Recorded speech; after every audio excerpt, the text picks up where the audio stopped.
and welcome to Films and Fandoms with Kaylee. Before I get into this episode, NAPCO wants to thank its sponsors, West PA Systems, the electrical design build contractor for your 21st century home and business, and Dakota, the DuBois Area Council on the Arts. So, this episode is going to be a good one because I am going to be talking about Moon Knight Episode 3. Called The Friendly Type. So, summary for the episode is with Marc in the forefront and Harrow ahead. Marc and Lydia navigate Cairo for intel. The director for this episode is Mohamed Diab. The writers are Beau, DeMayo, Peter Cameron, and Sabir Pirzada. I think that's how you say that, and I apologize if I mispronounce any names here. So, I get this kind of funny sequence with Layla basically summing up what's happened so far to this forger who's telling her that she found Marc with the scarab and living 20 minutes away from their old place. Then she gets her picture taken for the fake passport she's making. And the forger warns Layla that she's probably gonna get herself killed running around Cairo. And Layla gets another picture taken. And the woman says that, or realizes that Layla looks unhappy to be going home. Which, I don't know a lot about, the actress who plays her, and I know I should have looked this up beforehand. But it makes me, that line where, the forger is saying that Layla looks unhappy going home, makes me think that Layla is from Cairo, because we find out that's where she and Marc got married. So I think they did live in Cairo for a time, and I have more about where I think what happened beforehand a bit later.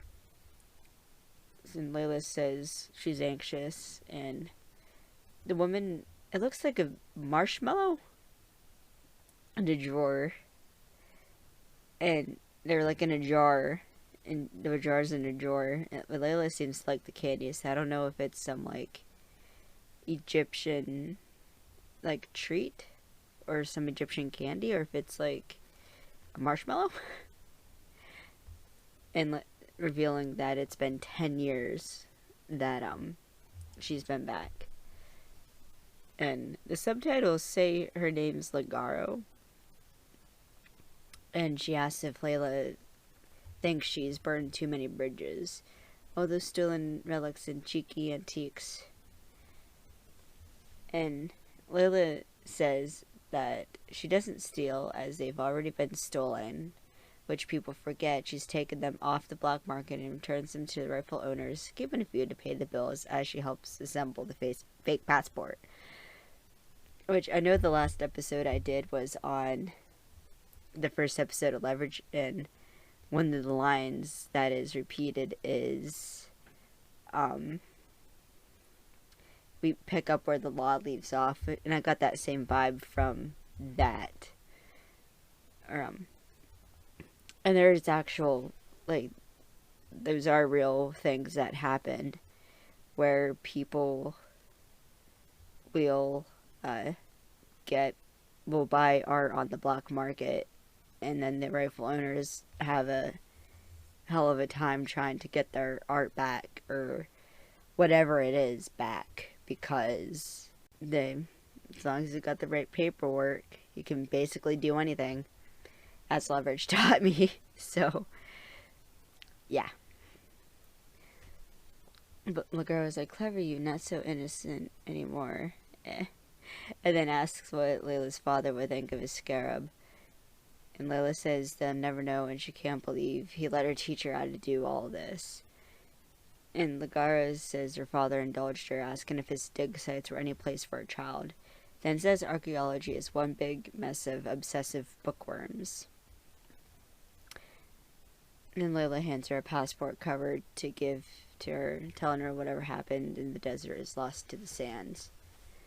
And I also have a bit more on what I think actually happened to Layla's dad a bit later, and I'll get to that when we get there.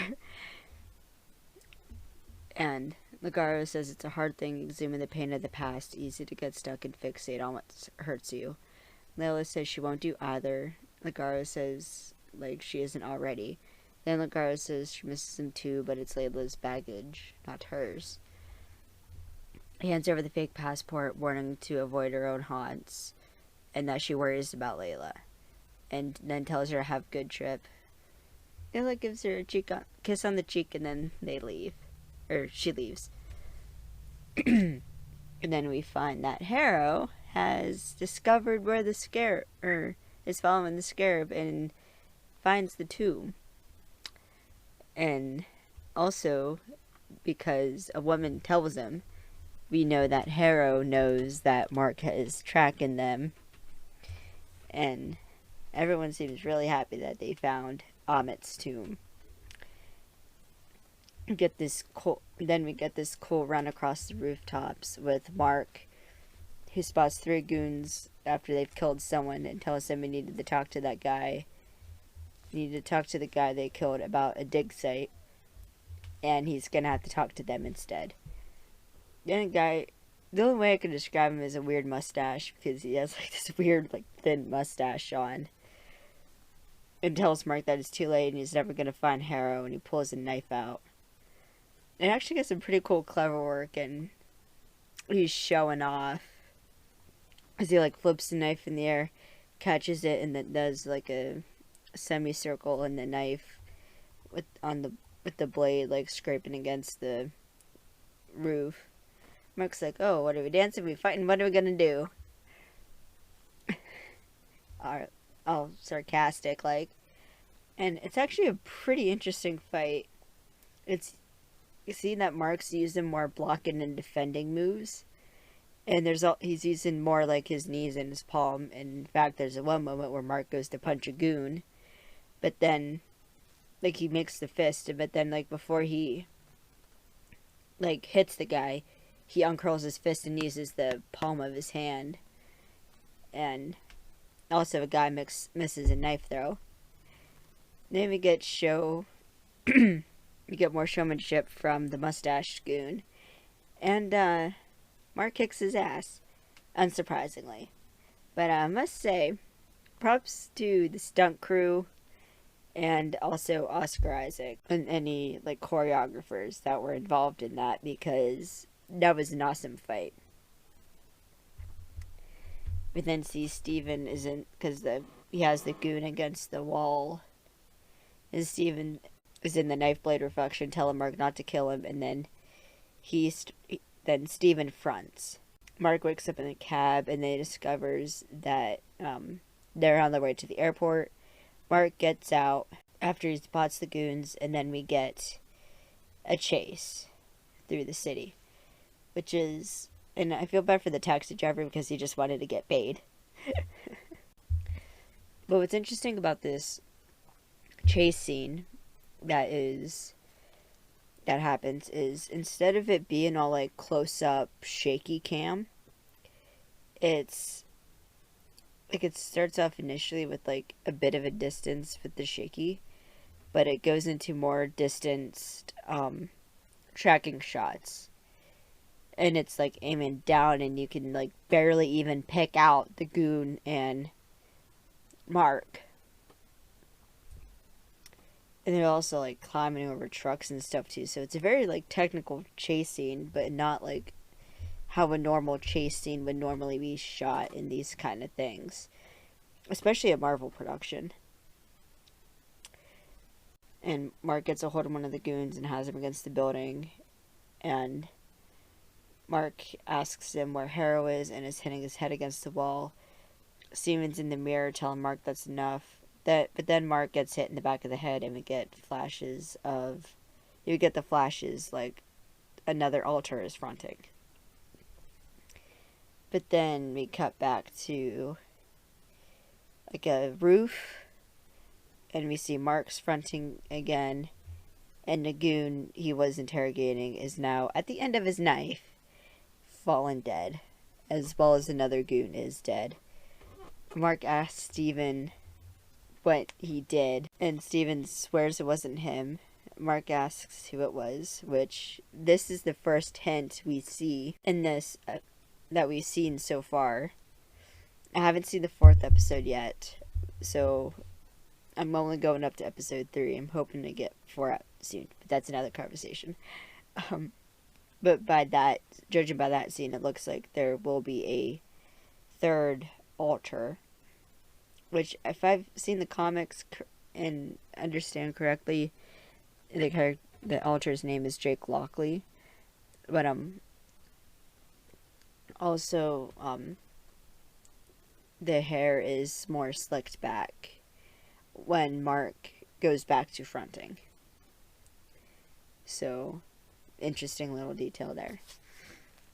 So we have another goon who is scrambling on all fours backwards to the ledge, and Marc asks him where the tomb is, and Khonshu tells Marc to take him to the edge. Marc says he's just a kid, but Khonshu assures him he'll talk. But Marc does what Khonshu asks, and asks him where Harrow is. He's like holding about like a scarf over the edge of the building. Lagoon says praise Amit, and like cuts the scarf and falls to his death. And Marc's like genuinely like upset and shocked about this. Khonshu tells Marc that he thought he'd talk, and then Marc asks Steven what the hell is wrong with him, looking at the blade. I think it's some mirror, or some reflective surface, I guess I should say. Seems like you're the one going on the killing spree. Marc says he's not the one who did that. And Steven says it wasn't him, and if he had a problem with the body count, then he should stop listening to Khonshu, or he calls like the pigeon. And then Marc tells Steven to stay out of his way. But Marc gets control of himself again and tells Khonshu that if they can't find Harrow's digging crew, they're going to have to stop him another way. He then asks Khonshu about the other gods, asking if they're just going to stand by and allow somebody to unleash Amit. Khonshu tells Marc that to signal an audience with the gods is to risk their wrath. Marc asks what the worst that could happen. Khonshu says that if he angers them enough, they'll imprison him in stone. Marc says it doesn't sound that bad. Khonshu then asks how Marc would spare without his healing armor. And Marc's like, do you have any good ideas? You have any other good ideas? Khonshu says he has a bad idea, and then he leaves. And then he changes the sky so it becomes nighttime. And Marc asks what Khonshu's doing, and Khonshu tells him he's sending a signal to the gods that they can't ignore. Then all of Egypt goes dark. And we see Harrow and his men are digging, and Harrow knows it's Khonshu, and then tells his men to keep digging as he's about to be called upon. Which, I'm going to go into more of that also in a bit. You see Marc running down some stairs onto the street, pointing out that Khonshu's signal was a bit over the top. But Khonshu tells Marc to hurry as they're gathering their avatars now. Marc points out they're scattered all over the world. Khonshu says they are, but for a meeting of the Ennead, a portal prevents itself anywhere, and Marc asks where his is. Just then, a portal opens up. It's replacing a door. Khonshu says the last time he spoke to the gods, they banished him, so their case against Harrow must be indisputable. Marc asks Khonshu if he's coming with. Khonshu's like, oh, I'll be there. And leaves. So Marc walks through the tunnel, and then Steven is in reflection, fanboying over the fact that they are now inside the Great Pyramid of Giza, which I must admit is also, it's pretty cool, because I love, like, ancient history and mythology and that, and so the pyramids are, like, the ultimate place I would want to visit. I also see several statues all matching the gods of the Ennead. The other avatars come in, and then a woman comes up to Marc and tells him that Khonshu's theatrics are unparalleled, and recognizes Marc as his avatar. Marc asks who she is. The woman introduces herself as Yatzil, avatar of Hathor, who's the goddess of music and love. Yatzil is confused that Khonshu hasn't mentioned her. Mark says the gods aren't his favorite topic. Yatzil then implies that Hathor and Khonshu were a bit more than friends by saying Hathor's telling her that not long ago Khonshu enjoyed her melodies. Mark says the only melody that Khonshu enjoys now is the sound of pain, which, not good. And they meet up with the other avatars. Yatzil asks Mark if Khonshu told him how this works. Mark said he didn't really and asked if there was something he should know. Yatzil goes to her seat, telling Mark not to fight it, and it's a strange sensation, but he'll get used to it. Then the eyes, as she's calling attendants, their eyes light up blue. So we have Horus, Isis, Tefnut, Osiris, and Hathor. And Osiris looks like to be the main, or the head of the Ennead. At least by this scene. I forgot to look it up if he actually was. But Horus is the god of the sky. Isis is the goddess of kingship, protection, magic, and wisdom. Tefnut is the deity of moisture and rain. Osiris is the god of fertility, afterlife, agriculture, dead life, and vegetation. Hathor is the beneficent side, represented music, dance, joy, love, sexuality, and maternal care. And she also acted as a consort of several male deities and the mother of their sons. So, that's just a bit about the gods. And I got that from Wikipedia. So, yeah. Osiris tells Khonshu that he's been banished once for nearly exposing the gods, and they despise his garishness, showy masks, and weapons, and he warns them that if he manipulates the sky again, they will imprison him in stone. Then Khonshu speaks through Mark, yelling to spare him their self-righteous threats, and he was banished for not abandoning humanity unlike the rest of them. Horus tells Khonshu that they didn't abandon humanity, and humanity abandoned them. They trust their avatars to carry out their purposes without calling attention to themselves. Khonshu yells that avatars are not enough and they need the might of gods. Khonshu asks the gods to return from opulence of the overvoid before they lose the realm. Osiris tells Khonshu for the last time that the avatars are meant to observe, and they decided long ago not to meddle in the affairs of men. Which, the last big Marvel movie that came out was Eternals.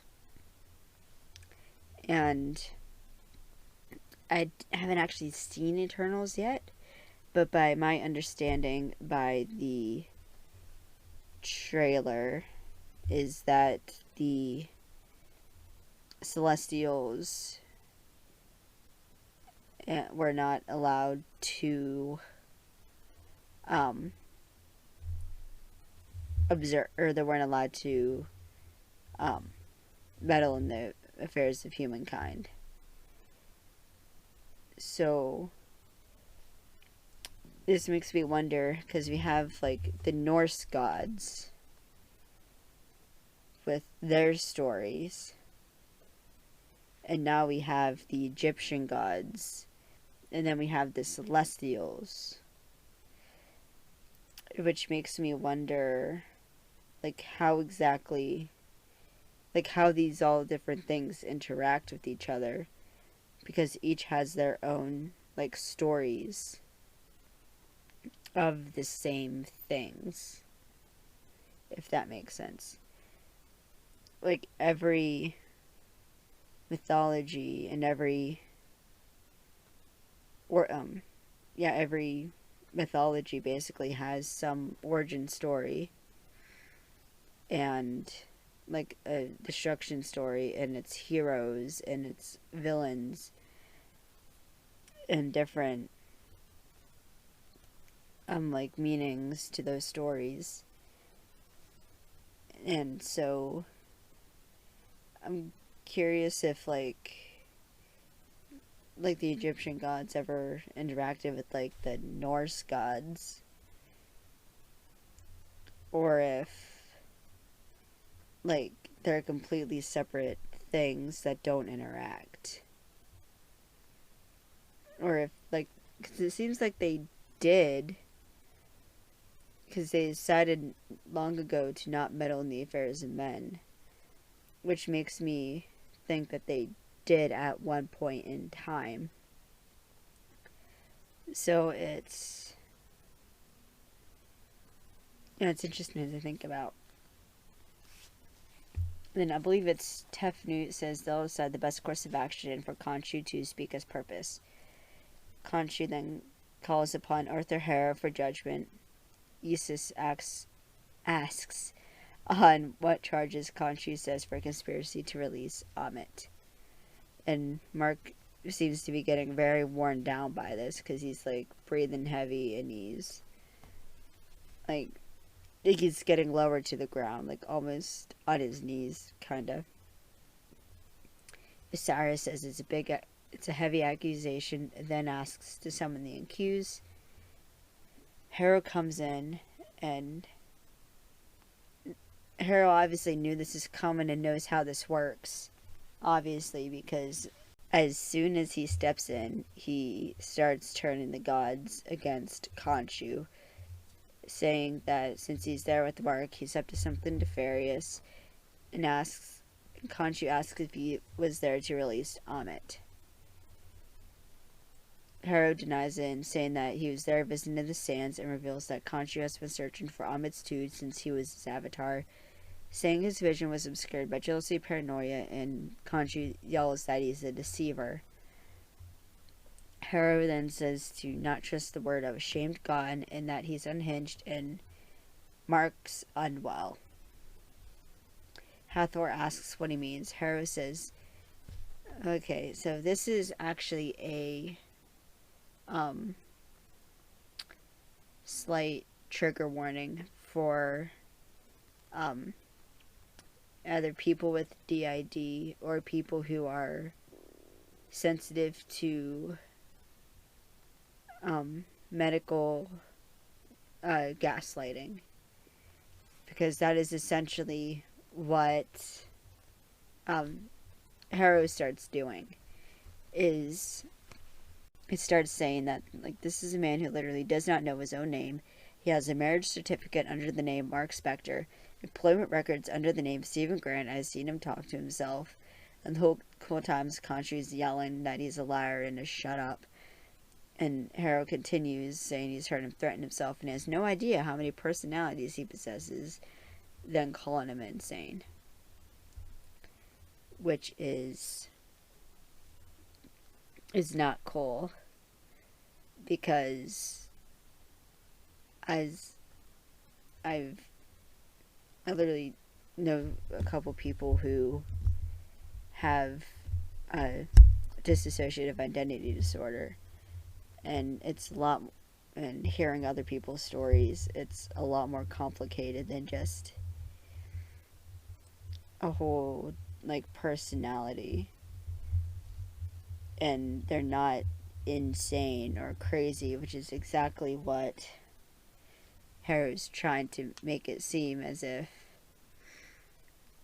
like, Marc's insane, and like Khonshu's insane, because Marc doesn't even know his own name, and it's not cool. But I guess for what Harrow wants to happen, yeah, it's the smart move. No, it's every con artist and grifter. You bring someone else's, you convince someone they're real, or you convince someone something's real by telling them it's not real. I think that's what he's doing, because he's saying that Harrow is essentially making it seem as if because Marc has DID, that he is not reliable in his information, and that because Khonshu is a shamed god, that he's not telling the truth. So then Khonshu goes to take a swing at Harrow, and while it's well deserved, Cyrus stops Khonshu from swinging, catches his arm, and then gets Marc on his knees. And then Osiris warns which, by the way, what is up with Marvel having a scene with their leading men on their knees? Because we had Falcon and the Winter Soldier, we had Bucky. And the same thing with Hawkeye happened. And Loki, same thing. So, yeah, Osiris warns Khonshu that they will not tolerate violence in this chamber, and Harrow says it brings him no pleasure to tell them that Mark is a troubled man, and tells him that Khonshu has taken advantage of him the same way he abused Harrow, and the way he aspires to abuse the court. And then Horus asks to speak with Mark. And the magic releases and Mark collapses on the ground. Horus asks Mark if he's unwell. And Mark, after a bit, says he is, and he just wants help, but it doesn't stop the fact that Harrow is, and he cuts himself off and starts getting emotional. Hawke assures him it's a safe space for him to say if he feels exploited by Khonshu. Mark starts yelling that this is not about his feelings, and he's not the one on trial, Harrow is. And this is about how dangerous Harrow is if they had just listened to him for a second. And Sarah says he committed no offense, and the matter is concluded, and they all leave. And Mark sighs, defeated. So that scene pissed me off. Because, like, they didn't even hear Mark out. Like, all Harrow had to say was that Khonshu is up to no good, and they immediately turned. I think it was good that, like, Mark tried to, like, bring it back to, like, Harrow, but, like, they didn't even hear him out. Like, as soon as they heard that Mark had DID, that there was no way that they had no reason to believe him, which is horrible. And as someone who has a very good friend who is, I'm not going to reveal who they are to protect them, but as I know, or following their journey, it's not a fun thing to deal with, and because they deal with it does not mean they are crazy. And if anybody tries arguing with me on that point, you're getting freaking blocked, because I do not tolerate that on here, and I will not tolerate any hate for any community. Just fair warning. Alright, sorry for, I got a bit intense there for a sec, but then, alright, back to the episode. So then Yatzil then approaches Mark. Their eyes flash, so I can't tell if it's Hathor or Yatzil, but I think it's Yatzil though, because she tells him there's another way, and they hide in a tunnel. And she tells him that when Mohamed was buried in secret, the location was hidden from the gods, and she didn't know who to trust, and Mohamed had many followers. So I think it's Hathor. And then Mark said someone had to know something. And Hathor says one man knew, a Medjay named Senfu. He was tasked with recording the location of the tomb in case the gods decided to show mercy. She tells Mark to find Senfu's sarcophagus, and he'll find the tomb. Mark asks how he was supposed to do that. Yatzil said it was stolen and sold on the black market. So, start there. We then see Mark walking through the Cairo street. He's wearing a Chicago Cubs cap, which makes me, and I think I did see a thing that Mark was from Chicago. So I think if Marc is the host, because by my understanding, the way DID works is there's like the host who's like the main identity, and then you have different alters that serve their different purposes for various reasons. So far we have Marc, who may be the host, because remember we have that third alter, so we don't know if that third alter is the host or if Marc's the host.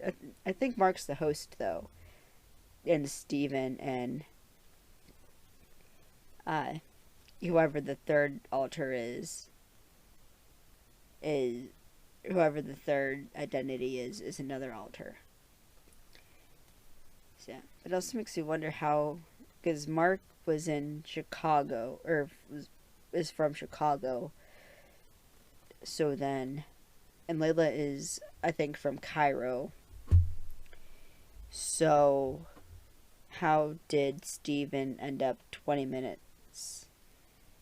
It's like, how did they end up living in London then, I guess, is my thing, because according to Layla at the beginning, it seems as if Steven was living 20 minutes from where they used to live, or where Marc and Layla used to live, and apparently it's his mom's flat. Like, Steven says it's his mom's flat. So was it like Marc's mom's flat, but Steven thinks it's his? It gets kind of confusing after a bit. I'm not gonna lie. But yeah. So, alright, back to the episode. So Marc's talking to a street vendor and says he's searching for a sun-fused sarcophagus. The vendor gets a bit weary, and Layla shows up saying that she hoped he liked attention. Dunn says he's the right place. He's the right guy, right place, but he's not Egyptian. Marc then asks what the hell she's doing there and that she can't be here. Layla asks why, because her name pisses off a few people in Cairo, and who cared? And Marc says it's not the locals he's worried about, and he spots Khonshu. Layla then tells Marc to come with her and she'll help him find what he needs. And I must say, I do like Layla, and seeing her perspective on what's going on is interesting, because it's very clear, and Layla's very much a bit stubborn, and you can tell Marc's a bit stubborn too, coming up here especially, and I like her. So okay, so now it's night, and Marc and Layla are riding in a boat / gondola thing. And Marc asks what the plan is. Layla makes a jab, saying it's not so pleasant being left in the dark. Marc then says he gets that she's not happy about it leaving so quickly and coming to Cairo, and he understands. Layla asks if that's his apology, and if it's as he's saying it was good. Marc then tells her that just so they can get through tonight, maybe they give their shit a rest for a moment and try to make a strategy before they get to Mogart's. Layla says she's not there to help Marc, she's there for herself and the people who will die. And they have a bit of an agreement over that. Or they have an agreement. And Marc says he is sorry for whatever it was worth. And Layla kind of slumps in her seat a bit. So, given by their interaction here, and given by what we hear Layla tell Steven when she still thinks Steven is Marc, that they might have been estranged beforehand even. which is, or like they had started to be estranged after or before he left. Because when Layla was serving the divorce papers, she's saying how Mark said they needed time apart and they needed space. Which makes me think that they were estranged and had the mutual agreement to go. But then why would... I don't know why Mark would then hide the cell phone in the ceiling of his flat. And... because Layla still was able to, like, trace the call to London. It's interesting to think, like, you get more pieces of information that makes other pieces of information read differently. Which is cool, because, you know, if you see it, and puts a whole nother, like, layer to these conversations. Especially after this next part where there's some music playing on the radio and the other people on the boat start dancing and vocalizing is the only term I can think of. I forget what they actually use. And Mark tells Layla that he hasn't heard that sound since their wedding. And after a moment of silence, Layla tells Mark that he could have told her what it's been like for him and about Steven. Mark says for what it's worth, he had it under control until very recently. Layla asks what happened. Mark said it didn't matter, and Layla grabs his hands and says they could have handled it together. Which Mark says, yeah, that's not really what I do, is it? Never really been able to just talk about everything. And then Layla says, anything real? And then Mark says, yes. Layla says she knows, but that doesn't mean they shouldn't have. And Mark lets go of her hands agreeing, but saying it was too late for that now. Layla puts her hair up in a ponytail. So this bit of the conversation in particular is kind of interesting because it is obvious that these two people really do love each other. Like, Mark and Layla really do love each other.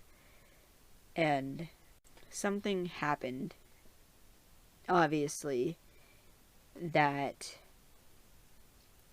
caused them to become estranged. And I think part of the estrangement came from them not being able to just talk about what had happened.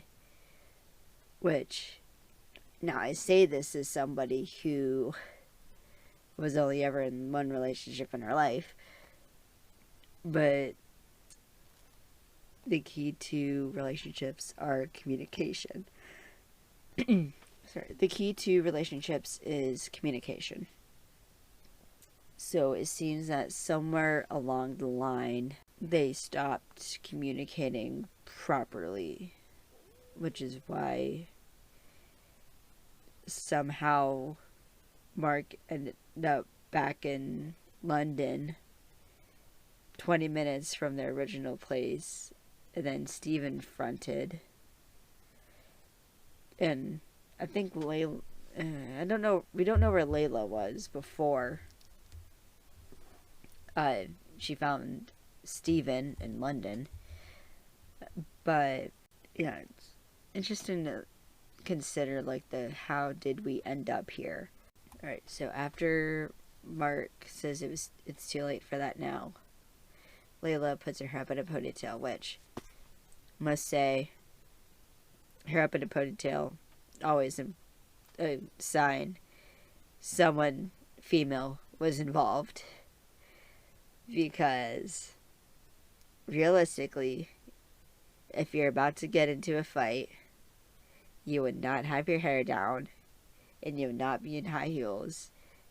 And that is a pet peeve of mine, is when female characters get in a fight scene or a chase scene and they have their freaking heels on.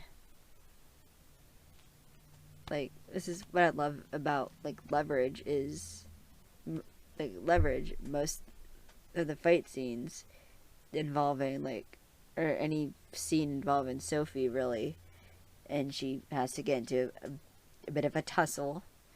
Like, one episode,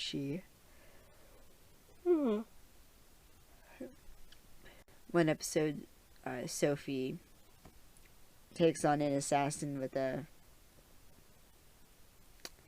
fire extinguisher, and she takes off her heels, and like when she's running away from goons, she take off her heels, and even in Redemption, Sophie switched out her heels for flats.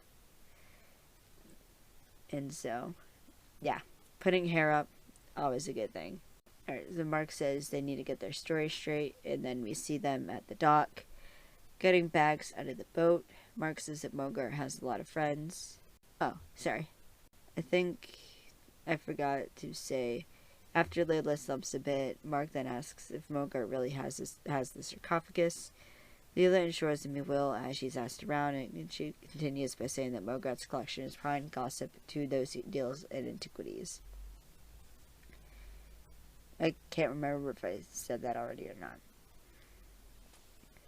Okay, so Mark says that Mogart has a lot of friends, and we see he does indeed have a lot of friends, and they're all gathered around the arena watching three people on horseback with sticks. And Layla adds that there's also a lot of guns, which is very important when getting into a situation. Is you count the guys, you count the cameras, you count the guns, and you count the exits. I sounded like Elliot Spencer there for a second. Right. Then they stash the bags under the dock. And then Mark sees a boat with 2 people in it. Layla suspects it's Harrow's men, keeping tabs. Mark says it could be, and Layla says they should go. Layla then tells Mark to remember that his name is Rufino Estrada. Mark says they just got back from their honeymoon in the Maldives, then points out it's an interesting detail to give them. Layla Stark says she'll tell them he worked at a gift shop, but they'd never believe him. Which also makes me think that after, like, they must have got married in Cairo and maybe lived there for a short time before moving to London and had their honeymoon in the Maldives. Because that was too personal. It seemed too personal to Mark for that to be just, for it to not be. And as I pointed out a bit earlier, we then see 3 men on horses, long sticks, and hitting each other in what looked like a jousting arena. They're approached by security, and Layla calls Beck, and Beck knows who Layla is because they know each other by first name. At least I think that's first name. Beck at least knows Layla as Layla. So, Beck might be his first name, it might be a nickname, it might be his last name, I don't know. But they at least know each other on a one-name basis. And Layla says it's been a while, Beck says it's good to see her.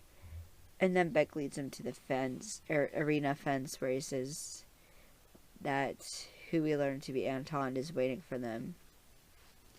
And I'd say they'd have a lot of talk about after Madripoor, and Mogart will be there shortly. So I was excited to hear Madripoor because in The Falcon and the Winter Soldier, we actually get to see Madripoor because, and for those of you who don't remember, Madripoor is this, as it's described in the show, as this old pirate colony that hasn't lost its lawless ways. And there's no extradition treaty. So basically it's where the criminals go to escape prosecution, is kind of what it is. And so, which, I mean, it would make sense that if you have a, let's just say, a hot item, you'd want to duck down somewhere with no extradition treaty while the heat died down. Once again, that's my leverage brain coming out. Alright, so going back to the episode, Marc and Layla start watching the show, and Marc makes a snip. So what, the Joker puts on El Murma, I think that's how you say it, El Murma games in his backyard for fun. Then Layla reveals he gets private lessons by the best in his backyard, which establishes that we are at Anton's mansion, basically, is where we are at. Then Beck puts a robe on Anton, and Marc makes a comment that he likes the robe, and Anton tells them to come in. Anton says it's good to see Layla, and Layla says you too, as he kisses her hand. And Anton asks how she's been. Layla says she's good and thanks him for having them over on such short notice. Anton says he hopes he realizes she didn't need an excuse to stop by. Now, I don't know if that's supposed to imply that, like, Anton and Layla were more than friends at one point, but they're, like, so friendly or at least professional about it. Or if that's just how Anton is as a person. Like, the kiss on the hand is usually, like, a sign of respect. So, I don't know. I may be reading too much into that. And Layla introduces Marc as Rufino, her husband. And Marc goes for a handshake, and Anton, like, takes a second before it registers. This may have also been it, is that, like, Layla, of course this makes sense because Layla is Egyptian, so it makes sense that she would know that Anton would be more likely to go for, like, the hand kiss than a handshake. But Marc, being an American, we we always go for the handshake. So it makes me have a question: is if, like, people of Egypt, do you guys not shake hands? I don't mean that to be, like, sarcastic or, like, to be rude. I do not know. And this brings in, because if that is indeed true, and, like, if it's someone you're familiar with, you, like, you know, because I know, like, some it's like kissing each side of the cheek. So it's like the hand kiss, like how there's, like, a kiss on the hand, like how, like, you greet, like, old friends,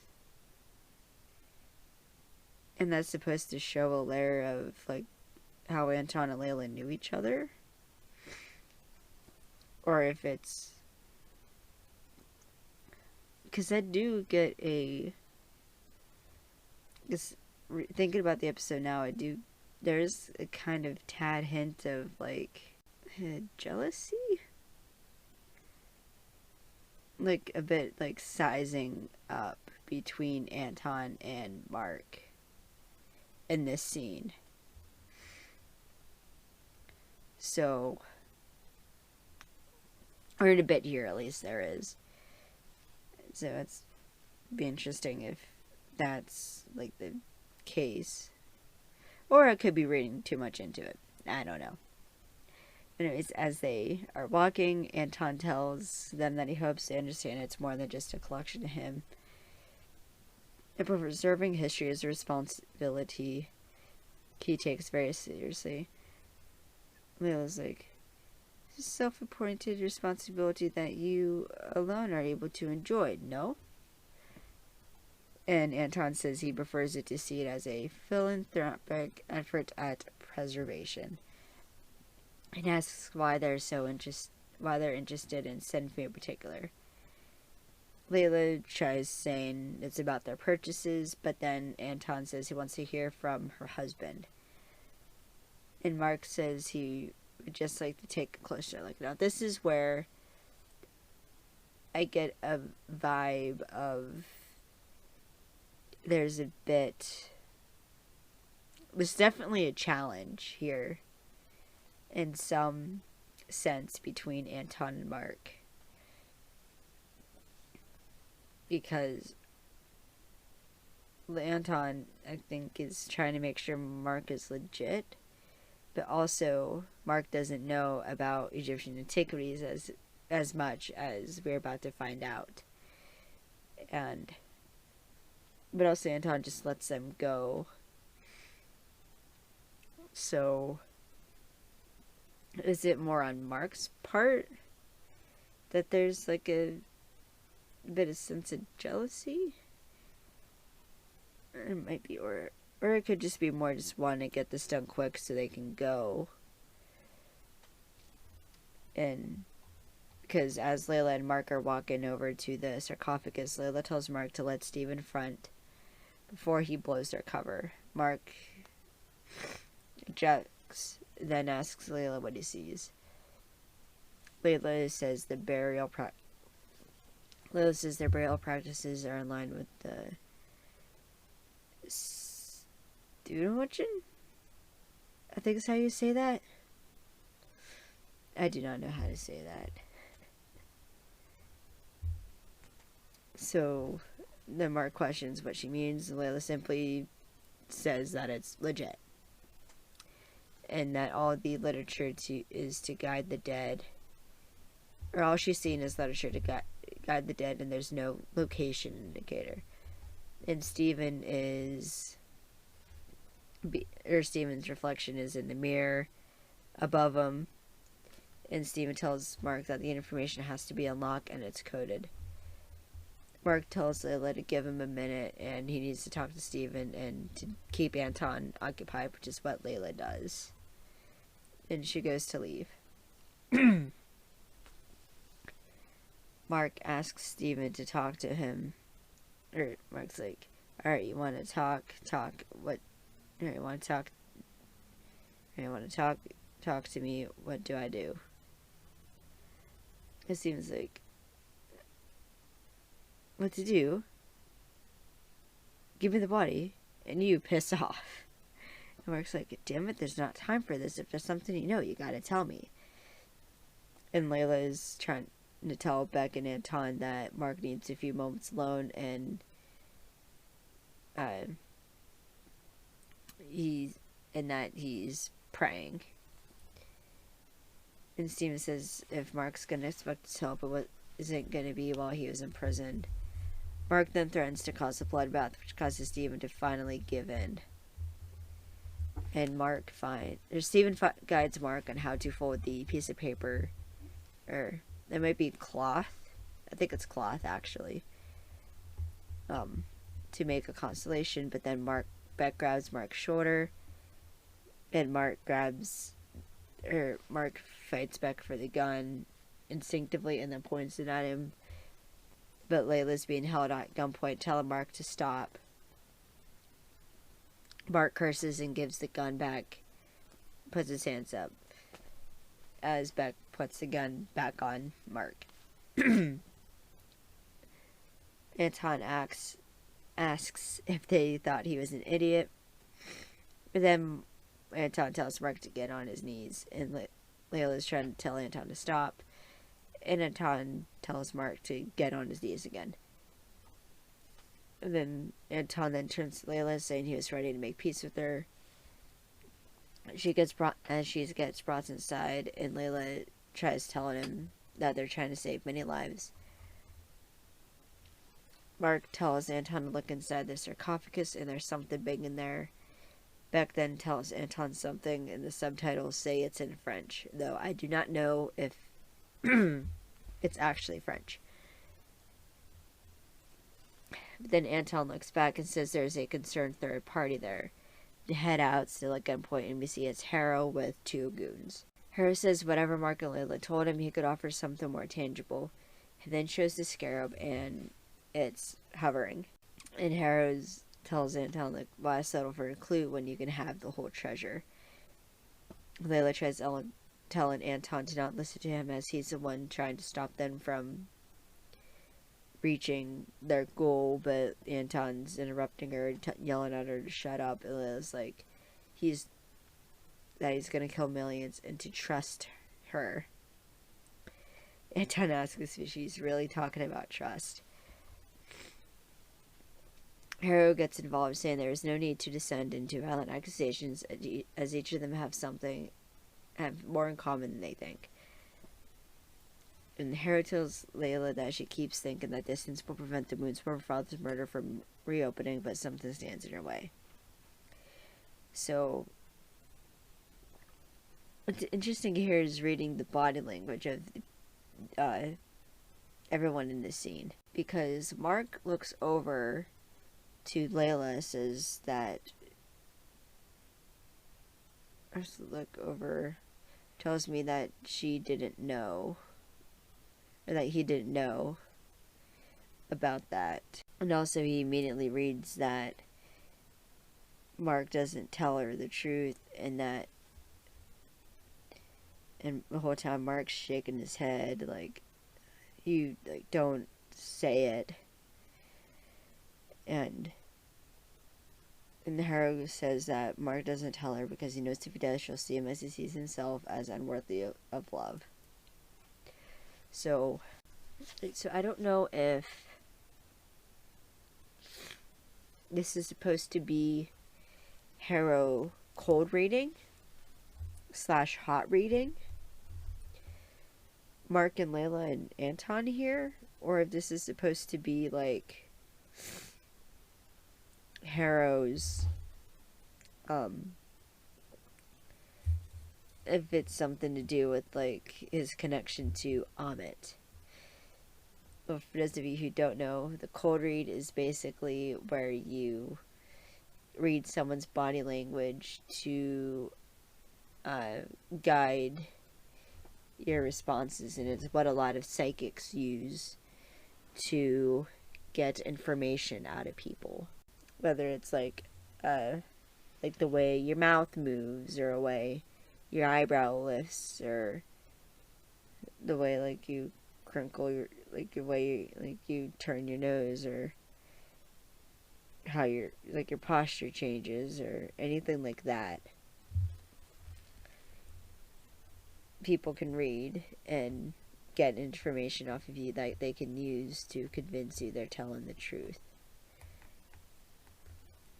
And the hot read is basically where they go on social media or anything like that and basically look up information about you to use. So, I mean, this could be Harrow's connection to Amit, because Amit looks at the past, present, and future before judging someone, which makes me think that somehow Amit's getting this information to Harrow about. There could be a hot read, which is essentially kind of a hot read if you think about it, like arming yourself with enough information to then make it look like it's coming out of like some divine source or whatever. Yeah, Marc's not happy about this whole situation, let's just say. Alright, back to the episode. So Harrow turns to Anton, saying the lore surrounding these relics, he's going to offer proof it's real. And says the sarcophagus doesn't belong to anyone. Then Khonshu appears, telling Marc to summon the suit and give them what they deserve. And Harrow leads Anton to the sarcophagus, asking if he'd like to see for himself. Anton says he does. Harrow starts chanting and the power is buzzing. His cane's glowing purple and he destroys the sarcophagus. He tells Anton it was just a taste of the godly power he has. Marc is then gone, and the goons are confused. Now they're like pointing their guns around, being like, "Where is he? Where is he?" And then it's revealed that Marc summoned the suit and is on top of the pyramid. And we get this awesome fight scene with Marc and Layla. And there's a point where the goons go to run at Layla, or the goons go to fire at Layla, but Marc has his cape and he's covering her with the cape in his body. And then after a bit they separate. Layla runs to the sarcophagus,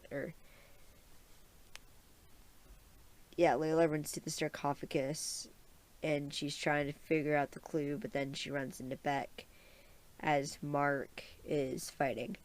Though I must say there's one smart thing with this fight scene, is that the one group grabs Marc's cape. Which is why no capes. Please tell me someone understood that reference.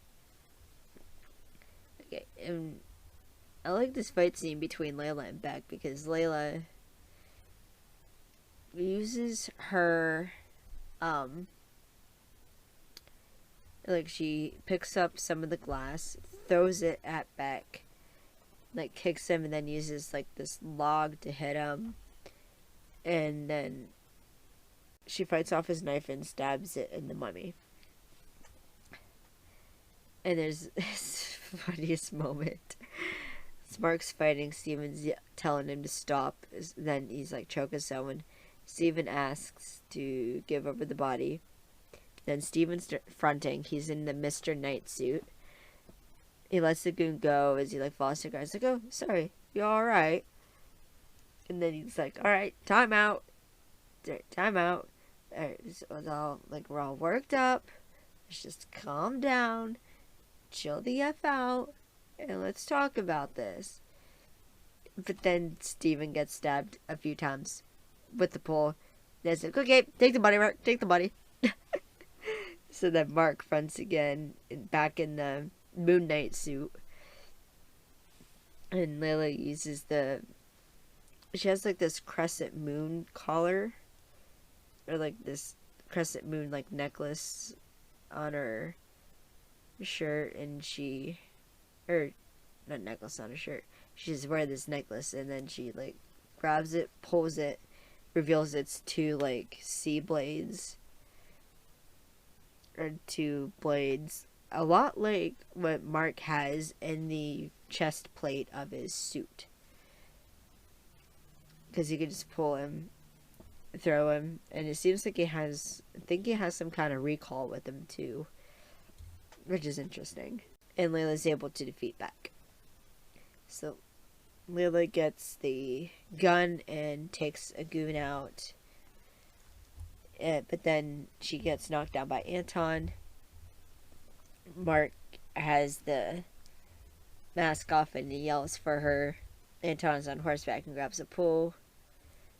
And he's still stabbed. Keep in mind, he still has poles through him. And Marc he breaks the poles, takes out the goons that were holding him down. And there's a spare moment. Marc also has super speed. I don't know if I pointed that out, but Marc has super speed because he's able to match a horse because they meet, and Marc grabs Layla, pulls her away, and then throws a blade at Anton's back, killing him. And Marc makes sure Layla's okay and asks if she has it. Layla says she does, and they need a car. Khonshu appears saying, "Tick-tock, Marc Spector. Tick-tock." And we got them driving through the Cairo city. And Mark's in the passenger seat. Mark's upset about his jacket, saying it's his favorite jacket, and then tosses it to the back. Layla asks what Harrow was talking about.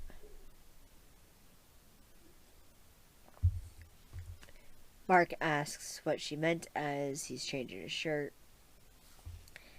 because it has holes in it. Layla said that Harrow said she had a right to know. Mark deflects, saying he had no idea. Layla says she never told anyone why she really moved, but Harrow saw right through her.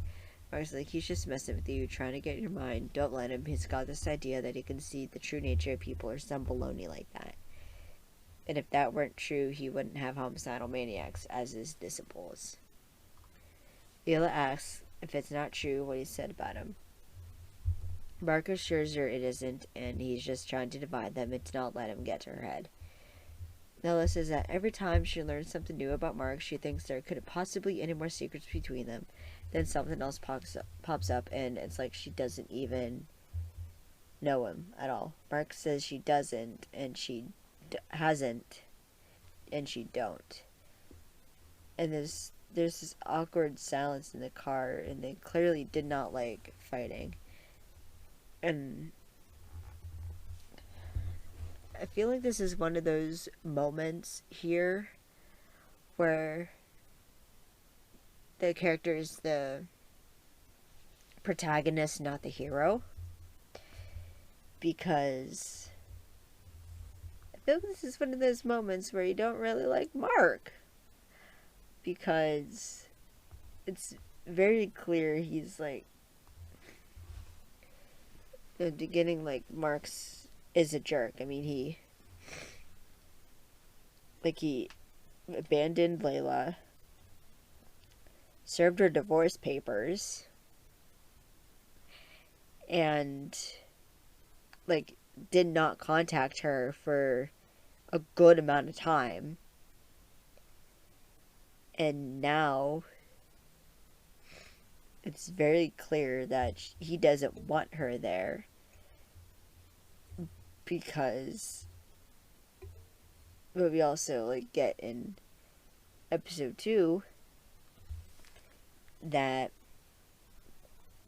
the reason that Mark's been keeping Layla at a distance is because if something were to happen and Mark couldn't be Khonshu's avatar, Khonshu was going to choose Layla as his avatar, and Mark didn't want that. But Layla's insisting that, like, they do everything together, and she's still his wife, so they need to stick together. But the whole, like, you haven't, and she don't, like, that hasn't implies that, like, even when they were married, she didn't know who he really was. Though it's very clear she does know who he is, because she knows, she says the thing when she finds the scarab in this gym bag, she says, like, the thing we fought side by side to get. Implying that, like, she was just as, like, has just as much involved in this as he does. And, like, the fact that she don't, like, him saying she don't, implies that, like, he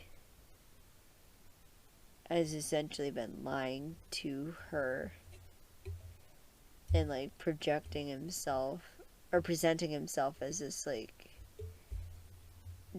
jerk because he can't be vulnerable, and he's almost like trying to push her away. I think so. What's happening is Layla, I think, is trying to take this opportunity to maybe, like, figure, or Layla's trying to use this opportunity, I think, to figure out her shit with Mark.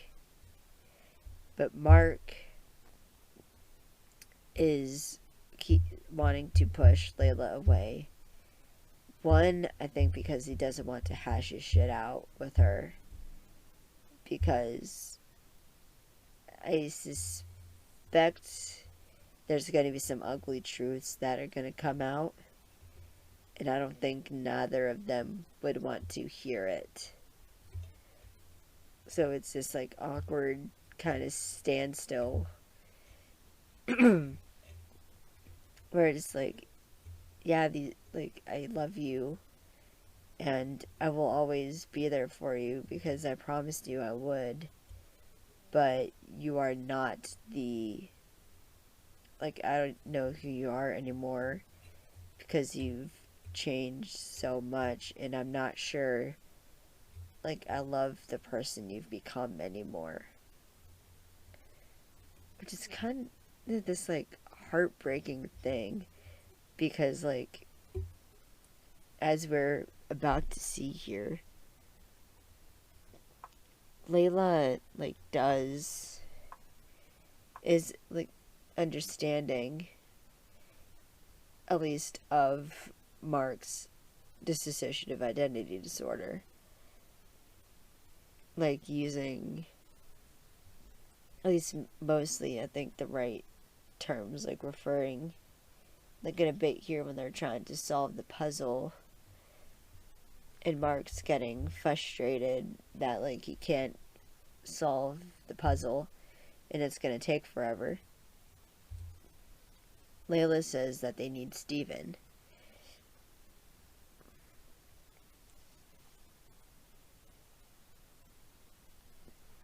So she's treating him as, two different people. Which, I think, or she's at least using, understanding that Steven is, different from Mark.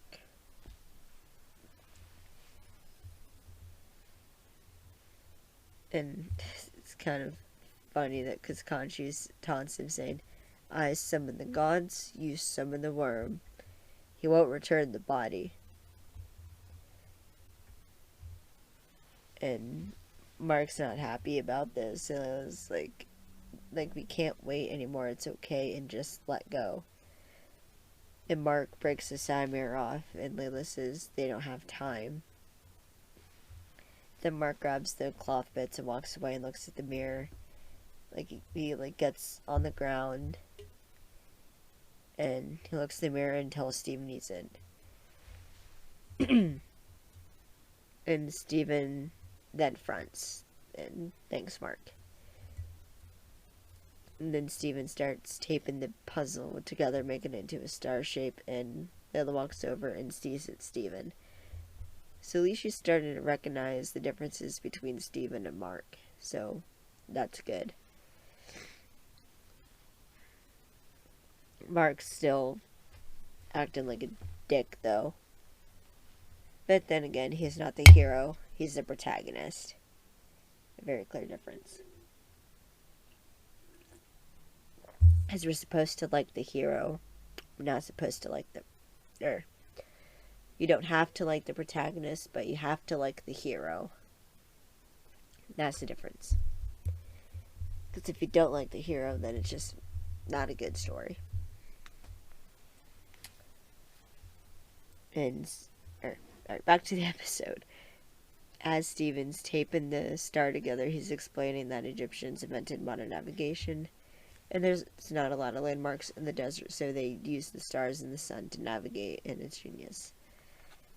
Layla agrees, and Steven shows her the final product, saying, et voila. And Steven kind of gets his flirt on a tad, saying it's French.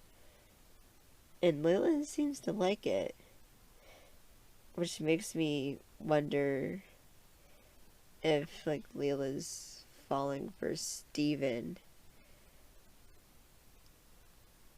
And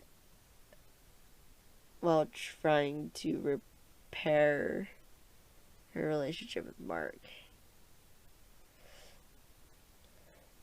Yeah. Kind of complicated. So Layla asks what they do with the star, and Steven says he isn't sure as he stands up. But as he stands up, the light catches it, and he sees the constellation in the cloth. And Layla says they should be able to triangulate the stars into coins and goes to scan it.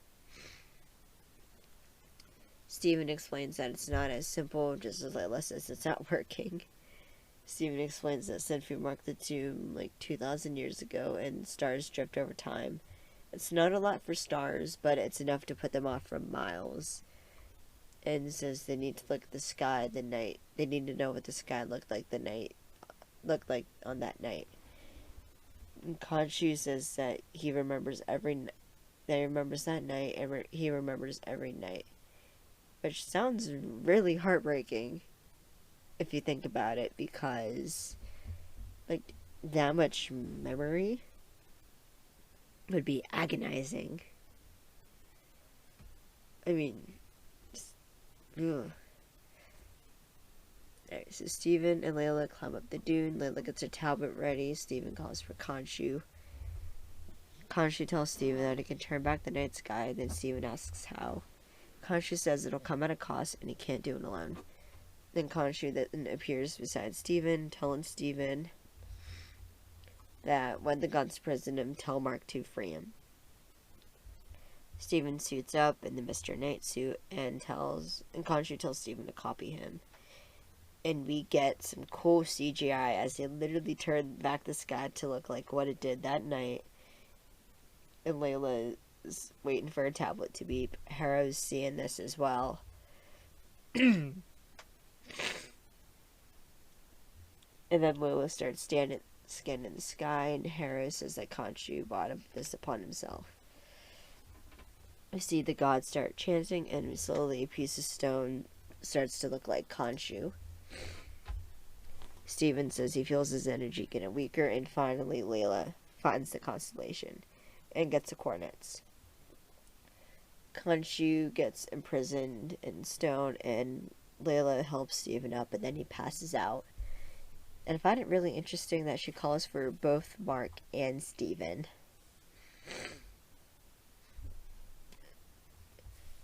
And we also get Harrow walking into the pyramid, and Osiris tells Harrow that he was right about Khonshu, and in the end he left him no choice, and now he's tethered to the place like many before him.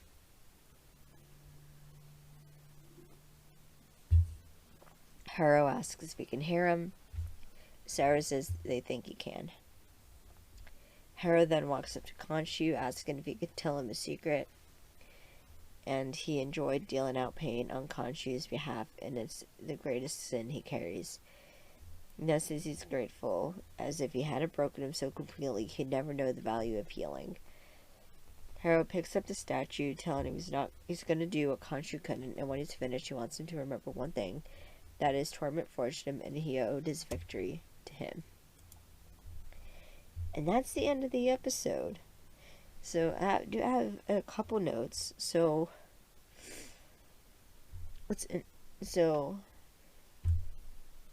as I think at the beginning, or I think going back to Layla's father, I think Layla's father died during an exposition, and Mark, I think, knows something about who killed him. And I think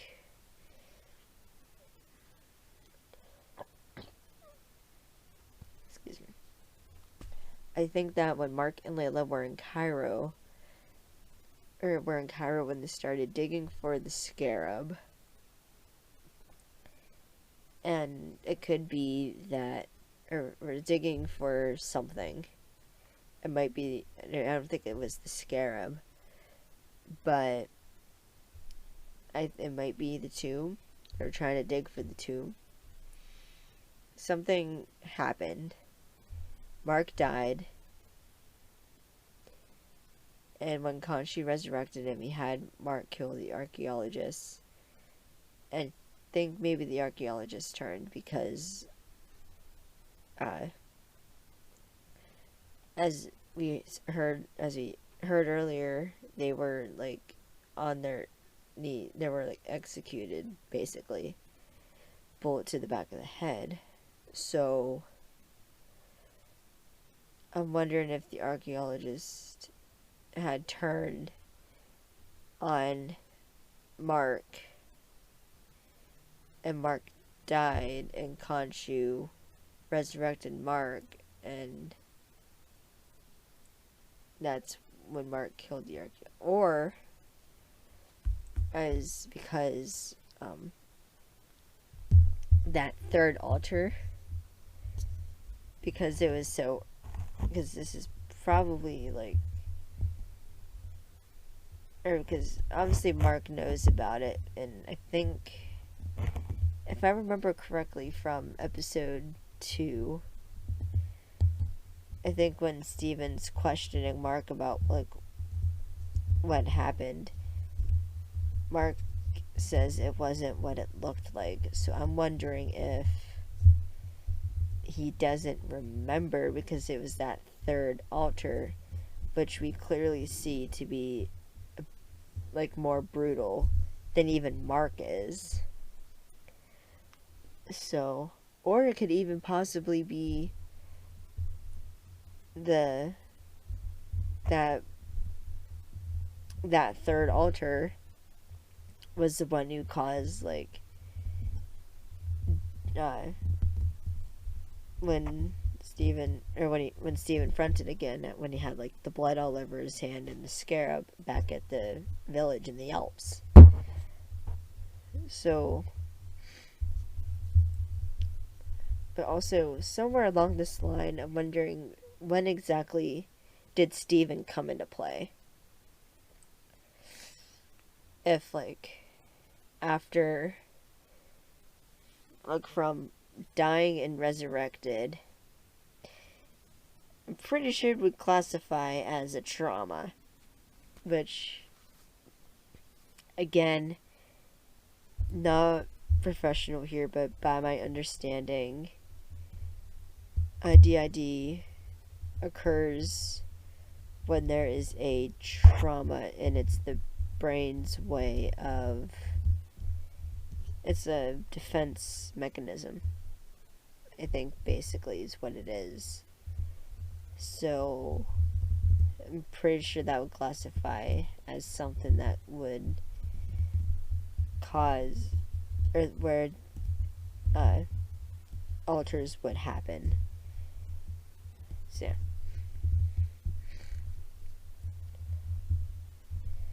And also, as I kind of mentioned earlier, given Layla telling the forger that she found Steven 20 minutes from her and Mark's place, tells me something happened where they must have broke up. Layla went away, and Mark must have stayed in London and just let Steven front,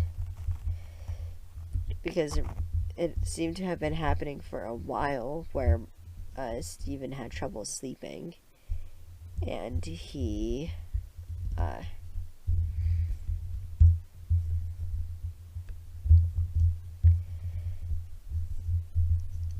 Steven had trouble sleeping, and he had like gaps missing from his memory way before then, which I'm curious. I wonder what happened that caused Mark to lose control,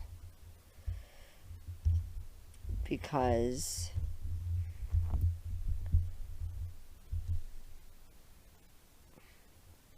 I think it's been long enough for Layla to know about it before they broke up. And I'm just interested to see what exactly the timeline is here for what happened, because like something happened where a bunch of archaeologists died at a dig site. Mark died and was resurrected by Khonshu, and when he made the deal with Khonshu. Somewhere in between, somewhere there, Mark and Layla broke up. Steven somehow was formed after that. And, like, so obviously something happened that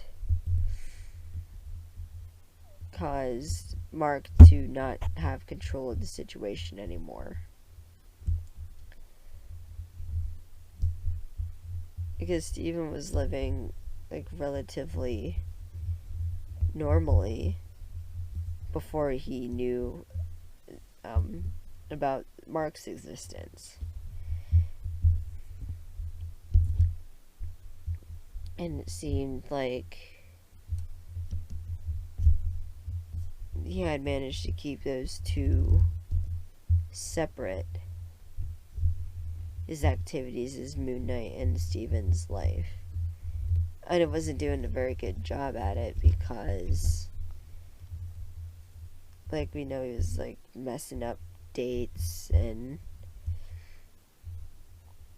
like, just messing Steven up in general. So,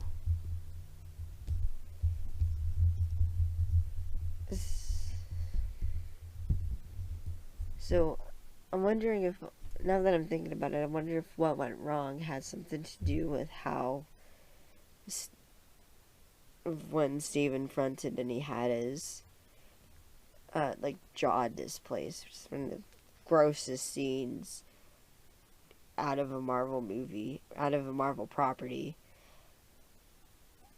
I don't care what you say, freaking Bones' jaw cracking out of place, like, displaced digits, just, ugh, no.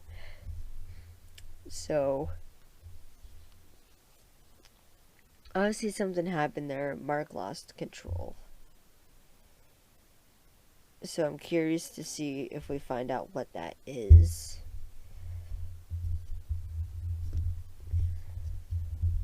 Yeah, I'm curious to see where this is gonna go, because we're already at episode 3. No, there's 6 episodes, I believe. Or 6 or 7, I can't remember now. But now, like, we have 4 episodes out now.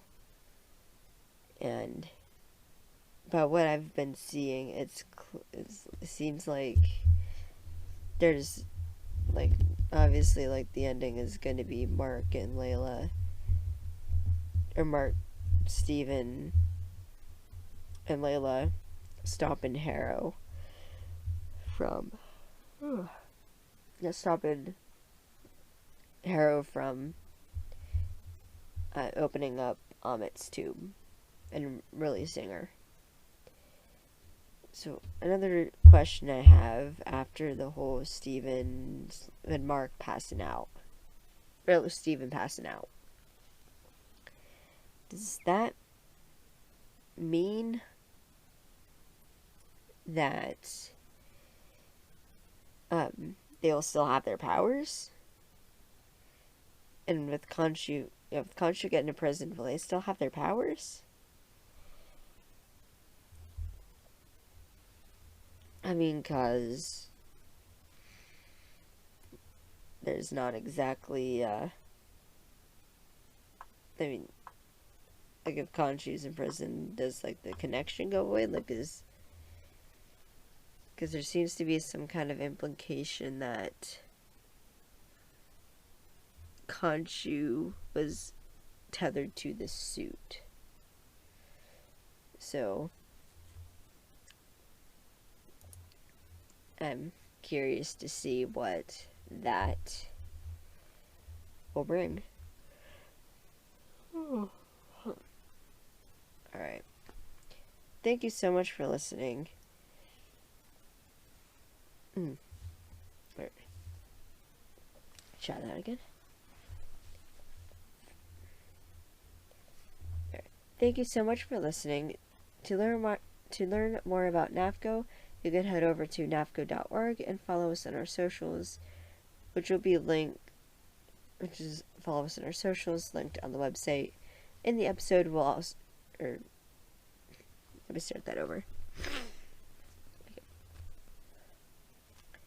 Thank you so much for listening. To learn more about NAFCO, you can head over to nafcom.org and follow us on our socials.